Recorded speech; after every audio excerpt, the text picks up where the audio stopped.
il est important que nous rappelions que nous sommes en campagne. Et quand on est en campagne, il faut rappeler ce que vaut le produit que nous sommes en train de vendre. Le produit que nous sommes en train de vendre est un produit qui est réel, est un produit qui est concret, est un produit qui séduit au-delà même des frontières de la Côte d'Ivoire. C'est le président Dr Alassane Ouattara. C'est un homme pragmatique, c'est un homme qui fait ses preuves, c'est un homme qui fait aujourd'hui la joie de tous les Ivoiriens, conscients de leur propre destin et qui veulent que la Côte d'Ivoire demeure un pays fort dans la sous-région ouest africaine. Et donc, mesdames et messieurs, voici ce que Alassane Ouattara a déjà réalisé, et ça, il ne faudrait pas l'oublier. Et donc, quelqu'un qui sait faire, cette personne n'aura pas de problème à mieux faire. C'est de cela aussi qu'il est question. Et donc, écoutons ceci ensemble. Voici les 10 mesures phares du programme de M. Alassane Ouattara pour la présidentielle de 2025. 1. Sécurité, paix et cohésion sociale. Créer un registre national des personnes physiques, réhabiliter et équiper les forces de sécurité. Construire une cité de justice commerciale et des tribunaux administratifs. 2. Bonne gouvernance et état moderne. Réformer l'ENA, digitaliser les procédures fiscales et douanières avec l'intelligence artificielle et construire une cité des médias. 3. Éducation et formation. Construire 1640 collèges, 14 lycées d'excellence, 31 lycées régionaux. Créer 2 écoles de codage, 5 universités et une ville universitaire à Adiaké. 4. Santé et capital humain. Bâtir 1200 établissements sanitaires de premier contact, 5 CHU, 21 hôpitaux généraux, 14 CHR et 100 blocs opératoires et de maternité. 5. Infrastructure et transport. Construire le pont Grand Bassam-Bingerville, la ligne 1 du métro d'Abidjan, un TGV Abidjan-Yamoussoukro-Boaké et des gares routières internationales. 6. Agriculture et ruralité. Développer les 9 pôles agro-industriels, sécuriser le foncier rural, appuyer les productions vivrières, promouvoir la mécanisation et les filières prioritaires. 7. Industrialisation et investissement. Construire un World Trade Center, une deuxième raffinerie, financer 20 000 PME, créer un comptoir national d'achat d'or. 8. Déploiement régional et infrastructures équitables. Investir dans les villes secondaires, connecter les régions et étendre les infrastructures aériennes, ferroviaires et urbaines. 9. Transition numérique et modernisation administrative. Digitaliser les services de l'État, rendre l'administration plus efficace, transparente et accessible. 10. Émergence et compétitivité nationale. Encourager les chaînes de valeur locales, faire émerger des champions made in Côte d'Ivoire, renforcer la compétitivité du pays. Il faut retenir que ces 10 mesures ne regroupent pas l'intégralité du programme, mais représentent les projets majeurs affichés par son Excellence M. Alassane Ouattara pour 2025-2030. Pour avoir le programme en intégralité, n'hésitez pas à taper sur Google ado2025.ci. Et donc, mesdames et messieurs, ce qu'on va faire là, c'est ce qu'on vient encore de vous expliquer en moins d'1 minute. Et déjà, j'ai fait un travail où j'ai expliqué tout en détail. Mais les gens vont dire, mais ça fait 3 heures et quelques. Si c'est long là, il y a pour 1 minute aussi, c'est ça on a mis là. Mais dans les 1 minute là, ce que tu peux retenir rapidement, c'est que, par exemple, on va construire 100 blocs opératoires. Ça veut dire chaque année, on va construire 20 blocs opératoires sur 5 ans. Ce que tu dois retenir, c'est que nous allons avoir notre propre système de satellites qui va faire que la communication, l'Internet seront pratiquement gratuits en Côte d'Ivoire. Par exemple, on va construire un comptoir national pour payer l'or. Ça veut dire qu'il n'y aura plus d'orpaillage clandestin. Ceux qui sont les orpailleurs clandestins ne pourront plus exister. À côté d'eux, tous les petits artisans auront un lieu où ils peuvent vendre leur or au prix du jour, etc., etc. Sans oublier les écoles et les universités, je l'ai déjà dit ici, on va construire 4 grandes universités aux standards internationaux pour accélérer la richesse, la recherche, je voulais dire. Et voilà autant de choses qu'il faut savoir sur le candidat Alassane Ouattara et le projet que nous sommes en train de mettre en place pour les Ivoiriens. Mesdames et messieurs, la deuxième information rapide, je vous avais dit ici que ceux qui seront attrapés et ceux qui ont été attrapés, ceux qui seront attrapés, comme ils promettent qu'il y aura toujours des marches, et ceux qui ont été déjà attrapés, parce que depuis le 11 on en a attrapé, je vous avais donné votre destin, et je vous avais bien dit ce qui allait vous arriver. Maintenant, là, c'est chose faite. Aujourd'hui, je peux vous donner clairement ce que j'ai dit. Je vous avais donné 3 destins. Je vous avais dit que selon que ceux qui sont sortis le 11 octobre 2025, si votre présence à cette marche était considérée comme un crime, comme une infraction, ou bien il y avait encore une troisième procédure, que j'ai oublié, mais j'avais donné déjà tous les détails. Et donc, aujourd'hui, nous nous retrouvons avec les résultats en face de vous. Et on vous avait dit que les choses allaient aller très vite. Ok. Au tribunal de Dabou, 24 manifestants ont été tous déclarés coupables et ils ont été condamnés à 3 ans de prison ferme. Ça fait 1. 2. Il y a 32 personnes qui ont été jugées à Abidjan. Et sur les 32 personnes, il y a 26 qui ont pris 36 mois d'emprisonnement ferme. Et il y a 2 femmes qui ont été condamnées à 36 mois de prison ferme avec sursis. Et il y a 4 personnes qui ont été relaxées. Parce que on a trouvé qu'elles n'ont rien fait. Elles ont été laissées. Et maintenant, le reste qu'on a attrapé là, le 22 octobre 2025, on va leur donner leurs résultats. Est-ce que c'est pas beau? Est-ce que quand nous on parle, on ne fait pas? Vous avez marché, non? Nous, on vous a dit là, on va vous donner les résultats, non? En 6 jours, c'est-à-dire du 11 au 17 là, on ne vous a pas donné les résultats. Et ce qu'on a dit là, ça on n'a pas fait. C'est ça qu'on appelle un vrai garçon. Et aujourd'hui, on a pratiquement 700 personnes en main. Vous aurez tous le même destin. On va vous allez tester la rigueur de nos lois. Et à travers vous, les uns et les autres sauront que les institutions fonctionnent. Et donc ça, c'était une information. Quand bien même qu'elle ne soit pas assez utile pour nous, il était important qu'on vienne le dire, que l'État travaille pour nous et que nos institutions fonctionnent. Sujet numéro 1. Tidjam Thiam falsifie l'histoire en miroir de son ambition. Ça veut dire, Tidjam Thiam là, il veut transformer l'histoire pour que l'histoire puisse ressembler à lui, ses ambitions. L'auto-entretien que Tidjam Thiam s'est accordé sur sa chaîne YouTube, repris par le Nouveau Réveil le 14 octobre 2025, se voudrait un moment de clairvoyance politique. Donc, le 14 octobre 2025, là, de la manière nous-mêmes, là, on a nos chaînes YouTube, là, comme par exemple la chaîne Éclaireur Pro Vérité. Tellement Tidjam Thiam, il ne vaut plus rien, il ne vaut pas grand-chose, là. De la manière fait TikTok comme nous, là. C'est comme ça, maintenant, il a créé sa propre chaîne YouTube. Donc, le 14 octobre 2025, il était assis là-bas et il était en train de raconter sa vie. Pour lui, c'est comme quelqu'un qui est dans sa maison avec sa femme et ses enfants. Mais forcément, tu seras le héros de ton propre film. Et donc, il s'est mis dans des grandes théories, dans des grandes rêveries. Mais en réalité, Tidjam Thiam était en train simplement de faire des rêveries, de rêver sa vie. Pourtant, derrière le ton posé et les apparences de maîtrise, transparaît une tension constante entre le discours moral et la falsification historique. Mais même malgré cela, Tidjam Thiam ne donnait pas l'image d'un homme qui est cohérent, d'un homme qui est juste avec lui-même. Parce que ce qu'il disait, quand tu regardes ce qu'il dit et la réalité, tu sens que moralement, quelqu'un par exemple qui dit qu'en 1990, il faut laisser Gbagbo se présenter aux élections. Bon, moralement, on se pose la question, donc en Côte d'Ivoire, il n'y a pas de loi.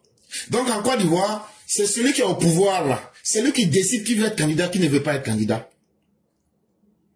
Et donc ça veut dire que il est en train d'accuser même Félix Houphouët-Boigny sans s'en rendre compte. Il est en train de nous dire que c'est Félix Houphouët-Boigny qui décide qui voulait être candidat, qui ne devait pas être candidat. Et que la Cour constitutionnelle n'existait, la Cour suprême n'existait pas. Mais c'est une falsification tellement simplifiée de l'histoire que lui-même il finit par se dégrader moralement sans s'en rendre compte. Parce que nous autres Ivoiriens, nous n'avons pas oublié notre histoire et nous sommes encore très conscients de notre réalité. 1990 n'est pas aussi loin qu'il voudrait nous le faire croire. Et pour que Laurent Gbagbo soit candidat en 1990, Gbagbo respectait les normes. Il n'avait pas commis de crimes. Et il n'y avait rien qui l'empêchait. Il y avait une Cour suprême. Il y avait des institutions. Mais est-ce qu'en 2025, il respecte les normes? Est-ce qu'il n'a pas commis des crimes qui l'empêchent d'être candidat? Mais, comme il était assis sur sa propre chaîne de télévision, il pouvait se la raconter. Mais cela ne lui donne pas pour autant la capacité de posséder la vérité. Mais plutôt, il était en train de faire une transformation de l'histoire, une falsification de l'histoire, un traficage même de la réalité historique. L'homme politique qu'il cherche à incarner se heurte encore au technocrate qu'il est, incapable d'assumer pleinement les contradictions de sa propre narration. Et lorsque Tidiane Thiam parle, malheureusement il veut se donner l'air de quelqu'un qui semble maîtriser la situation, mais plus il parle, ce qu'on découvre, c'est qu'il nous met à nu ses propres lacunes, ses propres méconnaissances de l'histoire de la Côte d'Ivoire. Mais le pire dans l'histoire, c'est que lui-même, il dit quelque chose et cela contredit ce qu'il a déjà dit ou bien ce qu'il est en train de dire. Donc c'est un homme complètement déboussolé, un homme complètement aux abois, un homme complètement confondu, qui se retrouve à raconter, comme on aime à le dire, des carabistouilles, sans savoir ce qu'il est en train de dire. Et ce que nous allons faire ici, nous allons exploiter les propos de Tidiane Thiam sur 5 points. Le premier point, c'est le paradoxe narratif du moralisateur. Le paradoxe narratif du moralisateur, c'est quoi? C'est celui qui dit, fais ce que je te dis, mais ne fais pas ce que je fais. Est-ce que quelqu'un peut être un prêcheur? Quelqu'un peut être en train de dire aux gens, moi je vous demande de croire en Dieu, mais acceptez que moi je sois un impie, un mécréant, un athée. Voilà toute la réalité. Tu ne peux pas demander aux autres de croire en Dieu et toi-même agir comme quelqu'un qui est un mécréant, un impie. Et c'est ça le plus grand problème, la plus grande difficulté de Tidiane Thiam, qui aujourd'hui se transforme en moralisateur. Et il pense que cela va suffire pour que les gens oublient que lui-même là, c'est parce que il a commis des fautes graves et lourdes. Et il ne veut pas assumer ces fautes-là. Il veut se transformer en moralisateur. Mais ça ne passera pas. Tidiane Thiam s'érige en porte-voix des libertés publiques et condamne la répression des manifestations interdites. Toutefois, cette posture teintée d'un humanisme emprunté révèle d'une incohérence morale en opposant la bonne gouvernance au déploiement des forces. Il établit une antimonie artificielle. L'ordre républicain n'exclut pas la fermeté. Il en dépend incessamment. Ainsi, son discours moral relève moins d'une doctrine que d'une mise en scène rhétorique, d'une ruse destinée à vouloir se démarquer politiquement plutôt que de démontrer une réalité cohérente de la pensée. À la vérité, Tidiane Thiam, aujourd'hui, veut être le chantre des libertés publiques. Mais il oublie que Bédié était au pouvoir entre 1993 et 1999. Quel était le sort que Bédié réservait aux opposants qui sortaient, qui marchaient? Quel était le sort que Bédié a réservé aux journalistes? Quel était le sort que Bédié réservait aux populations quand il disait aux populations, vous êtes ma chose et mettez-vous à ma disposition? Lui, Tidiane Thiam, était dans ce gouvernement, mais il ne se plaignait pas pour les libertés publiques. Les manifestations n'étaient pas autorisées, mais il ne se plaignait pas pour cela. Mais subitement, en 2025, il est devenu un humaniste. On se demande bien où il a emprunté cet humanisme-là. Mais le rôle, il le joue très mal. Parce que en le faisant, il montre une incohérence morale. Il montre de la sélection. Quand ça l'arrange, il est humaniste. Quand ça ne l'arrange pas, il devient muet comme une carte. Tidiane Thiam veut nous parler de bonne gouvernance. Et il oppose à cela le déploiement des forces de défense et de sécurité. Tidiane Thiam, quand vous étiez au pouvoir là, est-ce que sur la fiche de paie là, est-ce qu'il n'y avait pas des gens qu'on payait, qu'on appelait des militaires, policiers, gendarmes et autres? Entre 1993 et 1996, quand tu travaillais avec Bédié là, qui assurait ta sécurité? Ceux qui assuraient ta sécurité, puis vous les payez par mois là. Ce sont les forces de défense et de sécurité. C'est quoi leur rôle? Leur rôle dans une nation, c'est d'être capable de faire respecter l'État à travers la fermeté. On ne paye pas les forces de défense et de sécurité pour leur gentillesse. On ne paye pas les hommes qui assurent notre sécurité parce qu'ils sont beaux. On paye ces personnes-là en leur disant, nous vous payons pour que vous soyez durs avec les malfaiteurs. Et c'est ce que nous avons fait. Dans la bonne gouvernance, il y a que le dirigeant doit être capable de faire respecter les lois. Et pour faire respecter les lois, il y a la justice, mais il y a le bras armé de l'État qui s'appelle les forces de défense et de sécurité. Si ces forces de défense et de sécurité deviennent des plaisantins, ou bien des comédiens, ou bien des histrions, en ce moment, l'ordre républicain ne sera pas respecté. Il n'y aura pas de fermeté dans l'État.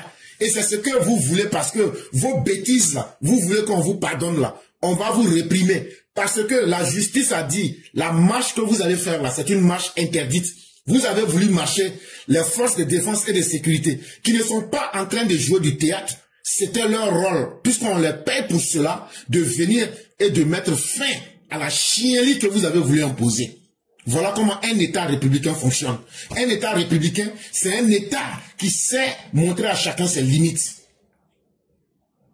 Et donc, votre rhétorique, votre flatou vocis, votre manipulation de la parole, qui est destinée à ruser avec la réalité pour vous victimiser, ça ne prospérera pas. Parce que la réalité est là. Et l'État de la Côte d'Ivoire n'aura ni peur ni honte de faire appliquer la loi. La deuxième réalité qu'il faut retenir sur cette interview de Tidiane Thiam, il nous parle de Félix Houphouët-Boigny et de la boule. Et Tidiane Thiam, après 23 ans de fugue, lui-même qui brille par sa méconnaissance légendaire de la Côte d'Ivoire, veut nous réécrire la mémoire de Félix Houphouët-Boigny. Et qu'est-ce qu'il dit? En invoquant le président Félix Houphouët-Boigny, Tidiane Thiam s'efforce d'ancrer sa légitimité dans une filiation symbolique. Il affirme que le vieux a autorisé Laurent Gbagbo à se présenter contre lui en 1990 comme gage de tolérance et d'amour du pays. Et il va plus loin qu'en 1990, là, Oufou était tellement gentil, Oufou était tellement tolérant, donc là, Oufou a dit à Gbagbo, il faut te présenter contre moi. Ah, donc vous dans votre pays là, donc toi ton grand-père là, tu veux nous dire que c'est quelqu'un qui était dans la magouille. C'est quelqu'un, il était tellement gentil, il regarde quelqu'un qui a sa main dans sa poche et puis il dit, eh oh, eh oh, eh oh, je suis là. Tu ne veux pas être candidat? Eh bien, viens être candidat. Tu veux quoi, bébé? Tu veux pas être candidat? Viens, tu vas être candidat. Et puis aussi l'autre lui remet sa tête, je veux être candidat. Allons aux élections. On peut être couillon jusqu'à ce point. On peut réfléchir comme une tête de couille jusqu'à ce point. Dis quelqu'un est là comme ça, il s'appelle Gbagbo, tu vas être candidat? Oui, ok, viens, on va être candidat. Parce que tu sais, je veux que tu sois candidat pour montrer au monde entier, aux Ivoiriens, que moi, Félix Houphouët-Boigny, je suis plein d'amour et je suis un homme tolérant. Quelle honte! Quelle honte! Et quelle réécriture de l'histoire qui contredit le tableau de la réalité. La Côte d'Ivoire dont Tidiane Thiam parle, ce n'est pas la Côte d'Ivoire de nous les Ivoiriens. C'est peut-être la Côte d'Ivoire des Sénégalais venus de Dagana. Et c'est pourquoi toi, Tidiane Thiam, j'aime à te le dire, tu n'es pas un Ivoirien. Un Ivoirien, c'est pas celui qui possède forcément un papier qui dit qu'il est Ivoirien. Un Ivoirien, c'est quelqu'un qui vibre dans la Côte d'Ivoire et quelqu'un en qui la Côte d'Ivoire vibre. C'est quelqu'un qui a un village en Côte d'Ivoire et c'est quelqu'un qui aime que la Côte d'Ivoire avance. Voilà un Ivoirien pour moi. Tu peux être un étranger, mais si tu aimes la Côte d'Ivoire et tu poses des actes pour que la Côte d'Ivoire avance, tu es un Ivoirien. Pour moi, si tu es un Ivoirien et que tu as un village chez toi et que tu ne veux pas que ton village brûle, tu es un Ivoirien. Mais contrairement à toi, tu veux te donner des filiations avec un sang bleu, tu serais même tombé du ciel parce que tu es le petit-fils de l'homme le plus puissant de la Côte d'Ivoire. Mais qu'est-ce que cela t'a rendu aujourd'hui? Tu es un des hommes les plus minables de la planète Terre. Parce qu'avec les avantages et tout ce que tu as eu pour réussir dans la vie, regarde comment tu te comportes. Regarde comment ton système de réflexion est bas comme la terre. Regarde comment toi-même tu parles, mais tu t'humilies. Que Gbagbo a été choisi par tolérance et puis par amour pour être candidat en 90. Donc ça veut dire que Félix Houphouët-Boigny, c'est quelqu'un qui était dans la magouille. Ça veut dire, il n'y avait pas bon candidat. Il a eu peur, il allait choisir Gbagbo pour que Gbagbo n'a qu'à être candidat. Il a toléré quoi? Pour tolérer la chienlit? Parce que si on va dans ta logique, si Houphouët était vraiment tolérant, si Houphouët était quelqu'un qui était amoureux, comme tu le dis, Gbagbo a dit qu'il a gagné en 90. Pourquoi Houphouët n'a pas toléré ce que Gbagbo a dit pour lui donner le pouvoir? Si on va sur ce que toi tu as choisi là, et ta méthode là, tu ne peux pas manger le poisson et puis dire que la tête là, tu ne peux pas avaler. Donc Houphouët devrait continuer sa tolérance là, pour dire à Gbagbo, comme je t'ai appelé pour être mon candidat là, pour être candidat contre moi là, voilà pouvoir là, comme tu dis tu as gagné là, comme moi je suis tolérant et puis j'ai un amour excessif du pays, donc il faut prendre le pays en même temps que tu vas diriger.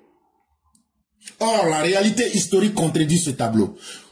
Félix Houphouët-Boigny n'a pas choisi le multipartisme par conviction, mais sous la pression des facteurs contraignants complexes. J'ai déjà bel et bien expliqué ce problème. Alassane Ouattara a été imposé à Félix Houphouët-Boigny. J'ai déjà expliqué ça dans d'autres émissions. Donc vous vous référez à cela. C'est parce que par respect, on dit non, Alassane est venu aider le président. Ça n'allait plus. Tous les gens du PDCI là, ils étaient dans le vent. Et c'est là que le FMI a dit, voilà ton fils Alassane là, on va le mettre à côté de toi pour relever la Côte d'Ivoire, ça prend nous à laisser. On a déjà fait tellement d'émissions, on va plus revenir sur ça. Et donc là, ce que Tidjane Thiam ne sait pas, c'est que le multipartisme là, c'est Alassane Ouattara qui a demandé à Félix Houphouët-Boigny, comme je viens de te sauver, là où tous les vauriens du PDC n'ont pas pu te sauver là, ce que les Blancs t'ont dit à la bolle en 90 là, est-ce que tu vas faire ou tu vas pas faire? C'est là où il faut dire, ah, comme c'est comme ça, là, je vois pas qui peut me sauver. Donc là, Alassane Ouattara lui a dit, dans l'article 7 de la Constitution, sous Félix Houphouët-Boigny, là, on a autorisé le multipartisme. C'est Alassane Ouattara, après avoir réussi à enlever Houphouët des mauvaises passes, il lui a dit, il faut faire le multipartisme. Mais bien avant ça, il y a eu ce qu'on appelle la réunion de la bolle pour pouvoir faire ça. J'ai déjà expliqué, c'est pourquoi je ne veux pas perdre le temps ici.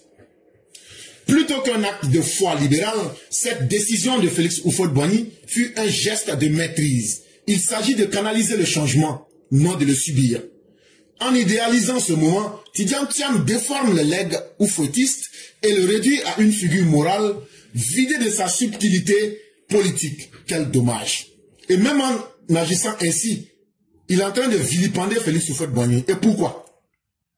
Parce que toute personne qui connaît véritablement l'histoire de la Côte d'Ivoire, c'est qu'en politique, on est toujours confronté à des choix difficiles. Et face à un choix difficile en politique, on ne demande pas qu'est-ce qu'on devrait faire, mais on demande qu'est-ce qui sera la meilleure option. Et c'est pourquoi Félix Houphouët-Boigny disait, la politique c'est la saine appréciation des réalités du moment. Et la saine appréciation des réalités du moment voudrait bien que Houphouët accepte ou qu'il n'accepte pas, après le discours de la bolle, les changements historiques allaient s'imposer à tout le monde. Est-ce qu'il fallait subir le changement ou bien est-ce qu'il fallait canaliser le changement et en sortir avec un peu de dignité? C'est comme ça que les choses se sont passées et que Gbagbo est devenu candidat.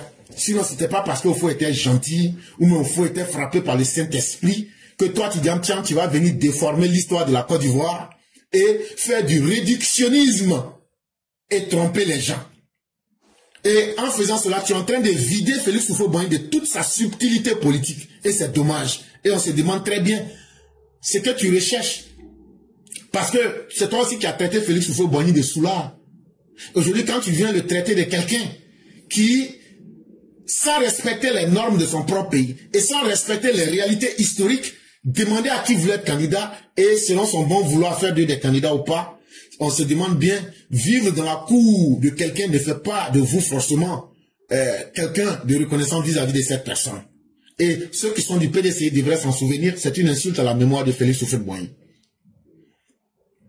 La troisième chose qu'il faut retenir de son discours, c'est la logique de l'incompatibilité. Un miroir retourné. Tidjane Thiam reproche à Alassane Ouattara de confondre longévité,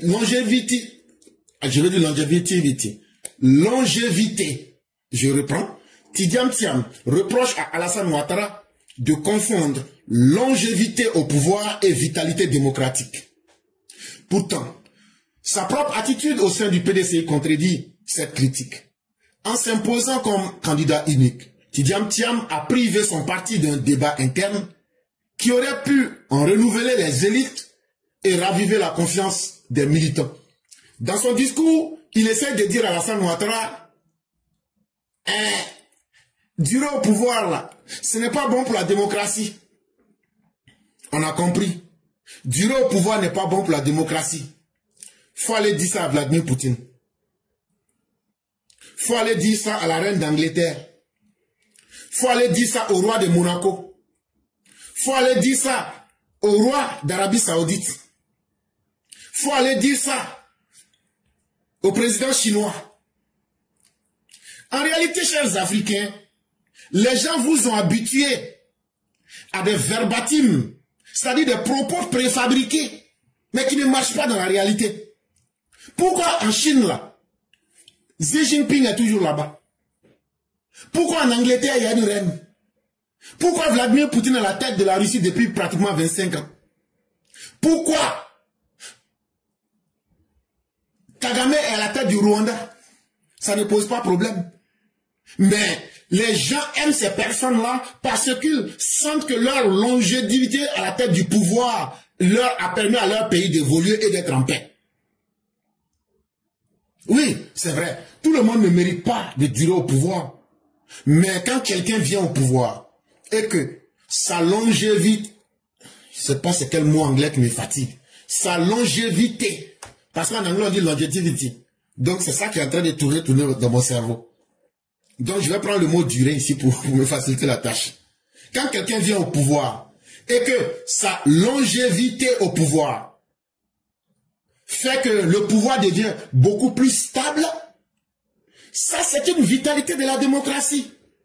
Parce que sa durée va permettre au système de bien s'ancrer et de bien prendre. Voilà la réalité. Aujourd'hui, Mugabe veut quitter, l'homme du Rwanda, il veut quitter le pouvoir. Les Rwandais lui disent non, il faut rester. Parce que si tu vas, nous n'avons pas encore l'impression que les gens ont totalement assimilé la réalité.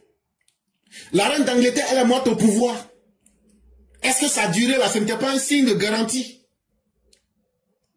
Il faut aller demander aux Russes, le fait que Vladimir Poutine est au pouvoir aujourd'hui là, les 25 ans qu'il a effectué là, est-ce que ça a été un signe de vitalité pour leur système ou pas?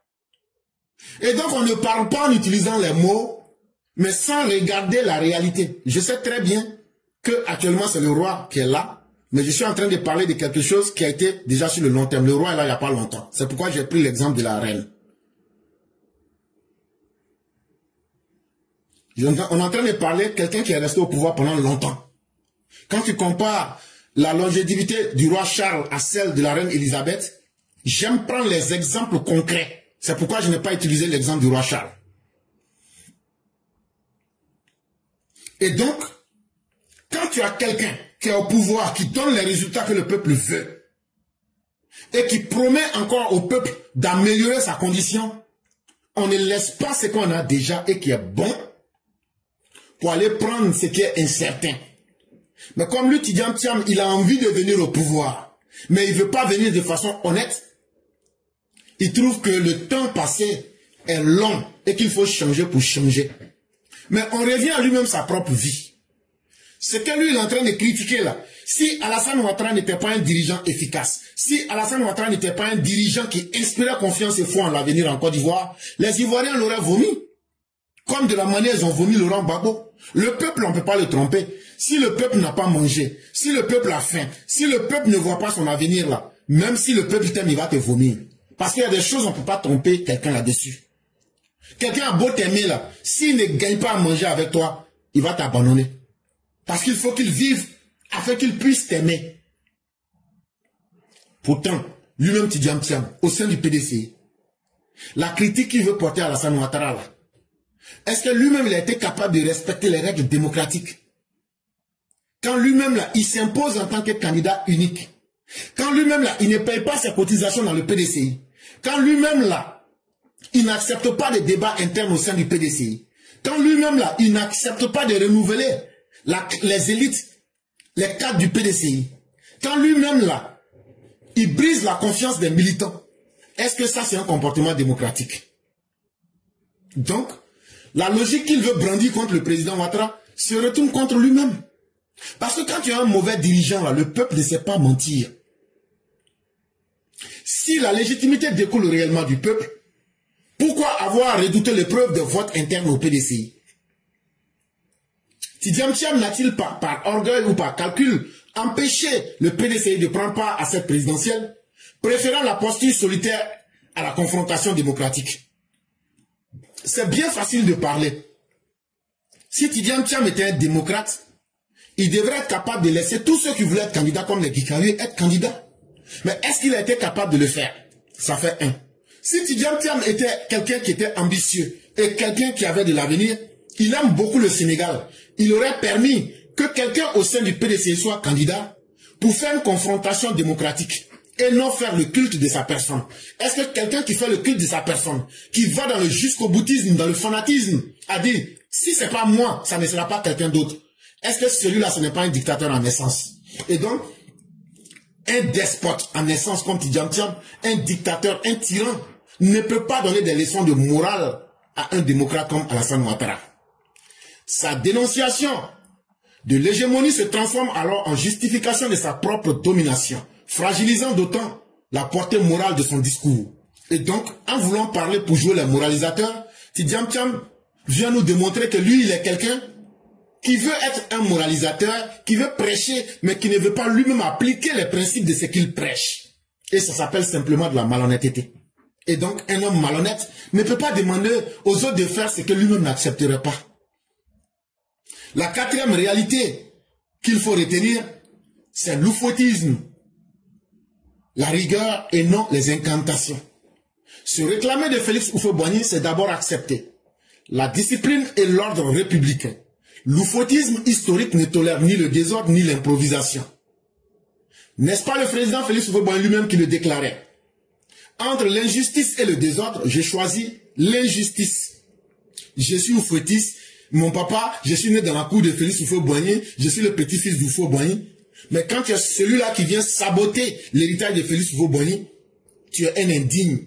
Quand tu es celui-là qui vient mentir sur Félix Houphouët-Boigny pour dire que c'était un alcoolique, qu'il buvait le bandit à chaque village, c'est de l'indignité. Quand toi-même tu dis que ton propre père a commis l'adultère pour accoucher votre sœur Anna Rose, ça c'est de l'indignité. Et donc venir dire que tu es l'héritier de tes propres pères et mères, c'est être capable d'avoir respecté ce qu'ils ont respecté de leur vivant. C'est être capable d'avoir ajouté quelque chose sur ce qu'ils ont fait. C'est ça qu'on appelle le respect de ceux qui ont vécu avant vous. Or, Tidjam Thiam veut nous amener dans les incantations. Pour lui, être oufouettiste, c'est se coller l'étiquette que j'ai grandi dans la cour d'Oufoué, je suis le neveu d'Oufoué, je suis le soi-disant tant de Félix Houphouët-Boigny. Mais la réalité n'accepte pas cela. Parce que si tu étais réellement un descendant de Félix Houphouët-Boigny, si tu n'étais pas un Sénégalais caché qui veut être plus ivoirien que les Ivoiriens, tu saurais que Félix Houphouët-Boigny a dit dans ce pays, qu'est la Côte d'Ivoire, que entre l'injustice et le désordre, laquelle lui préfère l'injustice. Or, toi aujourd'hui, en 2025, tu as mis tout en place et tu encourages les gens à créer le désordre dans la maison de ton grand-père, soi-disant Félix Houphouët-Boigny. Donc tu es un enfant indigne. Tu n'es pas un enfant de Félix Houphouët-Boigny. Parce que si Félix Houphouët-Boigny était vivant, il allait te dire, tu as fait le mauvais choix. Tu as choisi le désordre. Alors que moi, j'ai toujours prôné le choix de l'injustice et de laisser tomber le désordre. Mais toi, Tidjam Thiam, aujourd'hui, tu as choisi le désordre en 2020. Tu as choisi le désordre en 2025. Le disant, il valorise la hiérarchie, le respect des institutions et la stabilité. C'est d'ailleurs au nom de cette rigueur que des figures comme Laurent Gbagbo, Zadi Zaourou, Anaki Kombina et bien d'autres furent emprisonnés ou contraints à l'exil dans les années 1980. Houphouët détestait tellement le désordre que si tu ne le sais pas là, il a mis des gens en prison dans les années 80. Parmi ces personnes, il y a Zadi Zaourou, il y a Anaki Kombina, il y a Laurent Gbagbo. Parce que pour ton grand-père, Félix Houphouët-Boigny, ton soi-disant grand-père, il dit, ces personnes veulent instaurer le désordre et lui ne va pas l'accepter. Et donc là, c'est ce qu'Alassane Ouattara est en train de faire aujourd'hui. Le désordre ne va pas passer. Si vous, là, le désordre peut profiter à vous, ça ne profitera pas aux Ivoiriens, donc on ne vous laissera pas le faire. Et tous les mots que vous allez utiliser là, nous avons les arguments intellectuels et la réalité historique et les faits pour prouver que nous sommes dans le vrai et que vous êtes dans la délation et que vous êtes dans le faux et que vous êtes dans les incantations. L'héritage de Félix Houphouët-Boigny n'est donc pas celui d'une liberté sans règles, mais d'un équilibre exigeant entre autorité et dialogue. Tidiane Thiam semble l'oublier lorsqu'il transforme cette doctrine en slogan pacifiste dénué de substance. Donc venir s'arrêter pour nous dire Oufou était tellement gentil, Oufou n'a rien fait de grave, c'est faux. En 92, là, Gbagbo est reparti en prison sous Félix Houphouët-Boigny parce que Laurent Gbagbo était en train de s'aimer le chaos dans les rues. Et un dirigeant qui se respecte doit savoir manier le bâton et les carottes. Et ce que Houphouët faisait en 80-90 là, quand Alassane Ouattara est venu au pouvoir là, c'est la même chose aussi qu'il est en train de faire. Quand il y a un sémeur de troubles qui pense qu'il va imposer sa violence, comme toi Chakadjan et puis Laurent Gbagbo là, on vous mate et puis on vous juge et puis on vous condamne. C'est ce que Houphouët-Boigny faisait. Donc là, c'est que vous, quand vous dites que vous êtes oufouettiste là, mais vous n'appliquez pas ce que Houphouët a dit là. Nous là, nous on ne proclame pas qu'on est oufouettiste, hein, mais nous on exerce notre oufouettisme. Ça veut dire ce qu'on faut faire là, on fait la même chose. Et nous là, on n'aura pas honte, on n'aura pas peur, on ne va pas vivre dans un état sans règles. On va prendre les règles de l'État pour imposer l'autorité de l'État. On va dialoguer avec ceux avec qui on doit dialoguer, mais on ne va pas perdre le temps avec des bandits comme vous autres. Et donc, quand vous prenez des fausses doctrines, des faux slogans, pour essayer de réécrire l'histoire, ça ne sera pas en face de nous. Et le cinquième et dernier point ici, sur les propos de Tidiane Thiam, c'est le récit d'un héritier de raison. Sous les apparences d'un plaidoyer moral, l'auto-interview de Chakadjan révèle d'une tension entre la fidélité revendiquée à l'héritage oufouettiste et la stratégie personnelle d'un dirigeant en quête de légitimité. En réécrivant la mémoire politique de la Côte d'Ivoire pour mieux s'y inscrire, il discrédite son propre discours. Voilà quelqu'un qui, incapable d'avoir respecté les lois de la Côte d'Ivoire, pense que quand lui va beaucoup parler, il va aller réciter des mots devant tout le monde et plaquer ça devant les gens. On va oublier ce qu'il a fait. Tidiane Thiam, tu es un incapable. Tu es quelqu'un qui ne connaît même pas la constitution de Côte d'Ivoire. Tu es quelqu'un qui ne connaît pas le code de la nationalité en Côte d'Ivoire. Tu es quelqu'un qui ne connaît pas le code électoral en Côte d'Ivoire. Tu es quelqu'un qui ne connaît pas la constitution de 2016. Et comment voudrais-tu participer à une compétition quand toi-même tu ne connais même pas les règles de cette compétition? Tu es quelqu'un que les Ivoiriens ne connaissent pas. Et tu veux diriger un peuple que tu ne connais pas? Parce que tous les rapports que tu as donnés, toutes les informations que tu as données, quand on les met ensemble, tout est faux. Tu as donné des informations fausses sur la Côte d'Ivoire.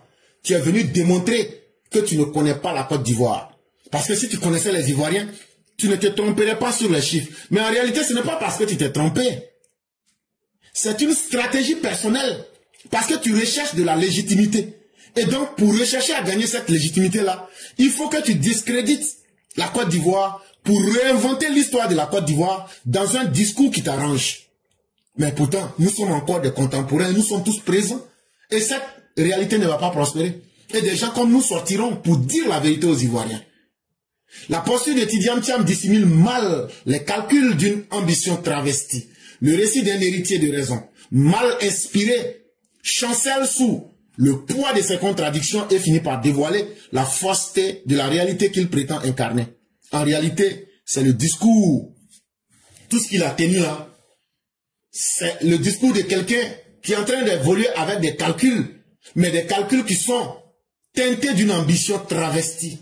Ce sont des incantations d'un héritier soi-disant de raison très mal inspiré qui voudrait utiliser lui-même ses propres contradictions pour essayer de les imposer à la Côte d'Ivoire.